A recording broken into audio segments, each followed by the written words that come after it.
Hanggang lampas taong baha naman ang namerwisyo sa bahagi ng Bulacan.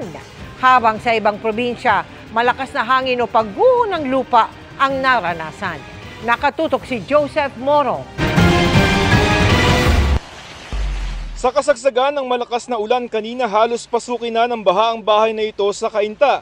Pagdungaw sa labas, mistulang ilog na pala ang kalsada. Yung tubig sa amin, nasa gate na. Okay. Ang bahay namang ito sa Giginto, Bulacan, tuluyan ang pinasok ng tubig. Sinabayan daw kasi ng high tide ang malakas na ulan kahapon. Lahat ng gamit namin nakataas na po sa higaan namin. Kami po halos wala nang matulugan dahil nakataas po lahat ng gamit. Ganito rin ang sitwasyon sa ilan pang parte ng Giginto kung saan ang ilan gumagamit na ng balsa para makatawid sa abot-hitang baha. Ganito naman ang sitwasyon sa bayan ng Kalumpit. Ang mga silid-aralan pinasok na rin ng baha. Ang mga kalalakihang ito bangka na ang ginagamit bilang transportasyon. Ayon sa mga residente, may ilang lugar na roong lampas dibdib at ang iba'y lampas tao na. Sa amin po, pagpasok pa lang sa amin, lampas tao na eh. Bago pa lang bumaha, nagsimula na kami mag-akyat. Wala rin pinag-ibayan sa sitwasyon sa bayan ng Balagtas na abot hanggang binti ang baha. Pahirapan din ang pagdaan ng mga maliliit na sasakyan. Abot ng tubig maski ang mga nasa loob na ng tricycle. Sa bayan ng Bulacan, halos 100 pamilya nang inilikas at kasalukuyang tumutuloy sa mga eskwelahan at simbahan.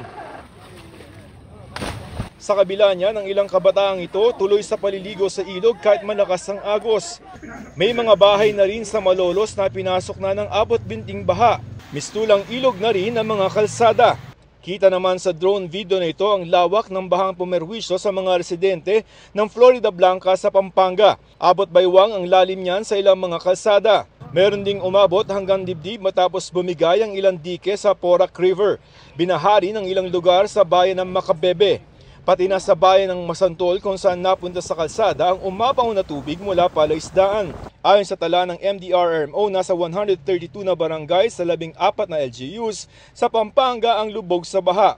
Ganyan din ang sitwasyon sa Calamba, Laguna kung saan ang ilang motorista umaatras na lamang kaysa mabalahaw. Hindi lamang baha ang namerwisyo sa ibang probinsya. Sa South Cotabato, malakas na hangin na nagpadapa sa ilang bahay sa bayan ng Lake Cebu. Ayon sa LGU, maging ang ilang classroom at sagingan na apektuhan. Sa ilang probinsya naman, kabi-kabilang landslide ang naitalag, gaya sa Longlong Tamawan Road kung saan naglalaki ang mga bato na may kasamang putik mula sa bahagi ng bundok ang bumagsak sa kalsada. Wala namang nasaktan sa insidente pero nagdulot ito ng matinding trapiko.